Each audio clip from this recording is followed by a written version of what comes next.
New videos every day. Life, wisdom. What is your favorite healthy food? Is there a food that you think is healthy, but maybe you're not sure? Leave me a comment letting me know your favorite healthy food. In a previous video, I explained why nutrition information can be so confusing and so overwhelming, and I basically ruled out all the junky McJunk foods that we know we're supposed to avoid.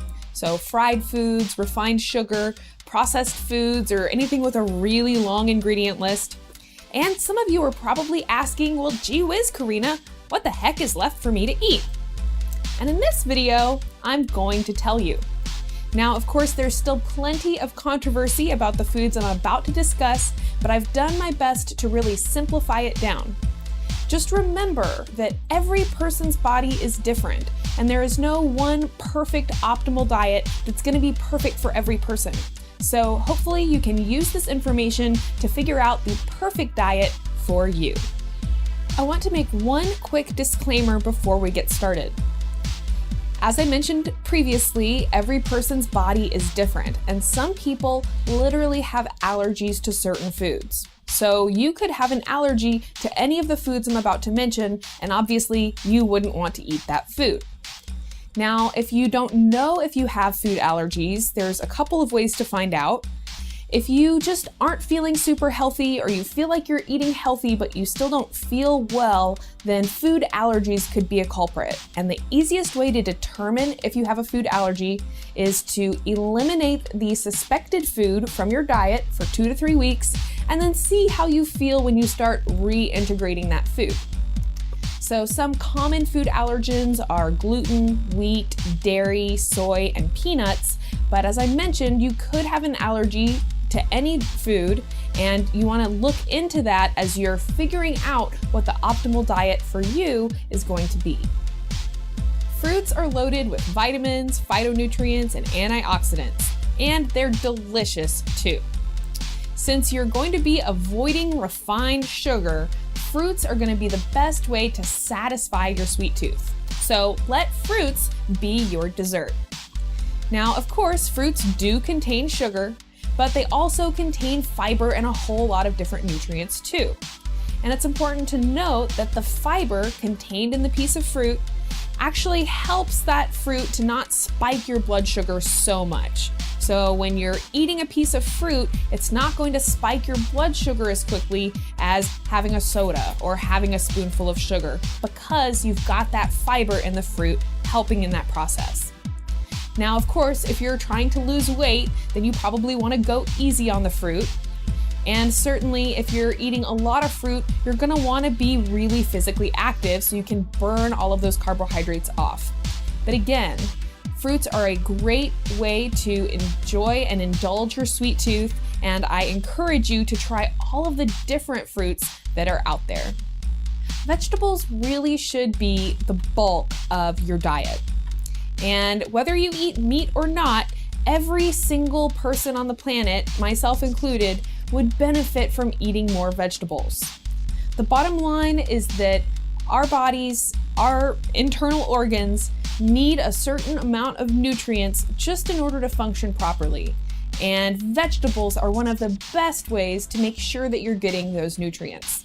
They're loaded with fiber, they're loaded with vitamins, and again, if you are not eating enough vegetables, you're never really gonna feel satisfied and full. And this is because your body just isn't getting the nutrition that it needs.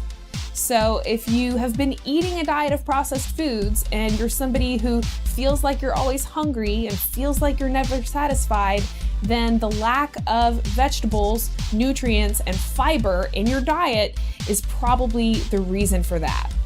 And when we're eating nutrient-rich foods like vegetables, we don't have to worry so much about counting calories, because suddenly you're going to get so much nutrition and fiber with these foods that you're going to fill up and feel full and satisfied before you'll be able to eat too many calories of those foods. And again, this is a topic that I've discussed in several videos, the empty calories versus nutrient-rich calories. And I think that really is the secret to not being on a diet and to not gaining the weight back, is recognizing that if we just take the empty calories out of our diet, we don't even have to worry about counting calories at all. So, vegetables. There's sweet potatoes, beets, spinach, Swiss chard, kale. There are a whole rainbow full of vegetables for you to try. As I've explained in previous videos, the white refined flour that's used in white bread, pasta, and tortillas is completely stripped of all of its fiber, its nutrients, and this refined white flour is full of empty calories. This means those calories turn straight into fat without giving your body any nutrition. It also means that this white bread and white flour products are going to significantly spike your blood sugar. Basically, it's like having pure refined sugar every time you have these white flour products. So I recommend that you significantly decrease, if not completely eliminate, those processed white flour products from your diet. Now, whole grains, on the other hand, can still be part of a healthy diet, but the trick is to look for minimally processed grains. So brown rice is a good example, millet, barley, wild rice. There are several different whole grains out there. And when you consume these minimally processed grains, they can be a really good source of fiber, minerals, nutrients, B vitamins, lots of things that we need, not only to help us feel full, but to provide good balanced nutrition.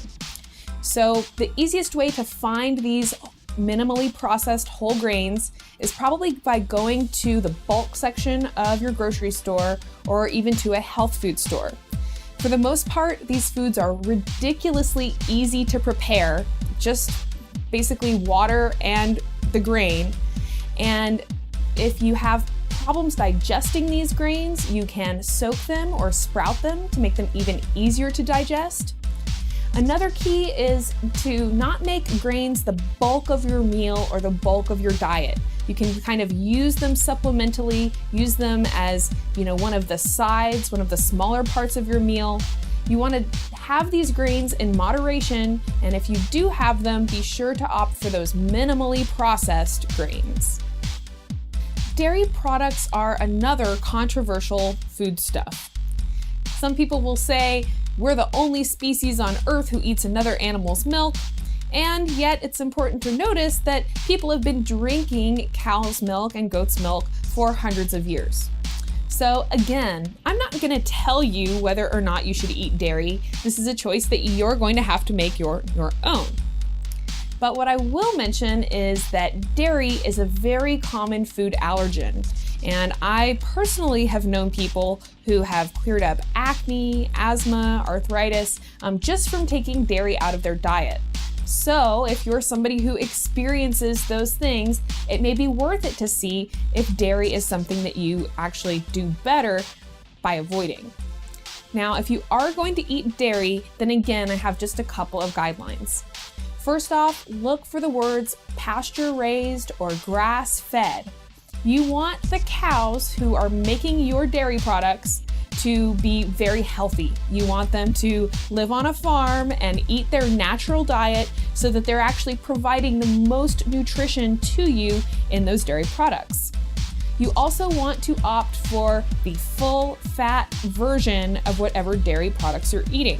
So skim milk got on that fat-free craze that everybody was experiencing and trying to get all the fat out of their diet. Well, actually, the fat is what helps your body digest the dairy. So if you're eating fat-free dairy products, this could be why you're having a hard time digesting dairy. So my tips, if you are going to eat dairy, are to look for the words grass-fed and to always opt for the full fat version. Legumes. This is your beans and any plant with seeds. So actually peanuts are also a legume, even though they contain the word nut. Legumes are a great source of protein. They're a great source of B vitamins and minerals and can really be a wonderful part of a healthy diet. There are tons of different legumes out there. pinto beans, kidney beans, chickpeas, lentils, you name it. And you can significantly improve the digestibility of legumes with soaking. So beans have gotten kind of a bad rap for causing digestive discomfort, and you can completely eliminate that digestive discomfort by preparing them correctly. In a future video, I'm going to go over the process of soaking and sprouting beans, and it's the same process that can be used to make grains more easy to digest. And also adding a little bit of seaweed to the beans can also help make them easier to digest. So legumes, something you should be incorporating into your diet if you haven't already, and be sure to look out for that future video on preparing legumes as well. Nuts and seeds are loaded with fiber, protein, minerals, and healthy fats, which are integral to helping us form healthy brains. Nuts and seeds make a great addition to salads and salad dressings. They make a wonderful snack and a great addition to breakfast cereals. I also want to mention quinoa, which is often considered more of a seed than a grain. Although it makes a great substitute for rice, and it's prepared in pretty much the exact same way. And it is also something that can be tolerated, often be tolerated by people with gluten intolerance. So quinoa can be a great substitute for grains and rice, as I mentioned. And quinoa is a complete protein, which means it contains all of the essential amino acids. And if this is something you haven't heard of or aren't familiar with, I would highly recommend that you introduce yourself to quinoa. This is something that I eat on a very regular basis and is a really great part of a healthy diet.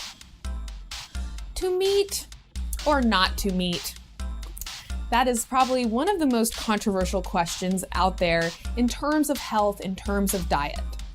And we have to recognize that at this point, research has indicated that eating huge amounts of red meat and eating processed meats like hot dogs, sausages, processed deli meats, any meat product with an ingredient list has definitely been linked to clogged arteries and heart disease. And of course, there are some people who will tell you not to eat meat at all, and still others who will tell you to avoid all of the animal products, including eggs and butter. Now, I'm not going to tell you whether you should eat meat or not eat meat. You have to make that decision for yourself. And I recommend that you make that decision based on how you feel when you eat meat. Now, if you are going to eat meat, then I encourage you to do so in moderation and to be selective. So I have heard the rule of thumb that you shouldn't eat more than a palm-sized portion of meat at any given meal. So eating a huge steak that's, twice the size of your head is probably too much meat to consume at one meal. And you also want to look for the words grass-fed or pasture-raised and preferably organic. This is going to help you avoid factory farmed meat. And again, this is a topic that I've discussed on this channel before. So factory farmed animals, many of them never see the light of day. They're pumped full of antibiotics and hormones and often fed an unnatural, sometimes genetically modified diet of grains, which makes them really, really sick. So we want to avoid conventional meat, which most of which is factory farmed. And you can do so, again, by looking for the words grass-fed or pasture-raised on the packaging of any meat products or dairy animal products that you purchase. And the same thing goes for fish. You would want to look for the words wild caught. One other quick note about meat products. Meats that have been cooked at extremely high temperatures, such as frying or barbecuing, have a whole other host of other health concerns. Acrylamide is a cancer-causing chemical that is produced whenever foods are cooked at extremely high temperatures. So avoiding barbecued or charred foods, fried foods, of course, is going to be a really good option. And you can use the cooking technique low and slow. So using a low heat and cooking that meat more slowly at that low heat is going to help preserve the protein and preserve the nutrients that you're getting out of that meat you're cooking. A lot of you have asked for cooking videos, so in future videos, I'm gonna take you into my kitchen, show you how to properly prepare these foods, and simple, easy, quick ways to prepare healthy meals. And in another video, I'm going to go into more detail about the factory farming methods that are so common in our conventional meat products and why it's so important that we look for the words grass-fed. Thank you so much for watching my video. Be sure to leave your comments and future video topic requests down below. Be sure to like my video and share it with your friends. If you'd like to learn more about me and my health coaching practice, you can visit KarinaRachel.com. Please be sure to subscribe to the Psyche Truth channel, and I look forward to seeing you again next time. Why is nutrition information so confusing? To find out why and for some simple guidelines on how to make nutrition more simple, check out my video, Confusing Nutrition. There are dozens of weight loss programs, weight loss pills, and all kinds of weight loss gadgets out there. But is the weight loss industry telling us the truth? Check out our video, Weight Loss Industry Lies. Going on a diet and off a diet is a sure way to gain all of that weight back. For a ridiculously simple diet, check out the easiest diet ever. I have over 100 different videos discussing nutrition, weight loss, and health. To see the official Karina Rachel playlist, click here.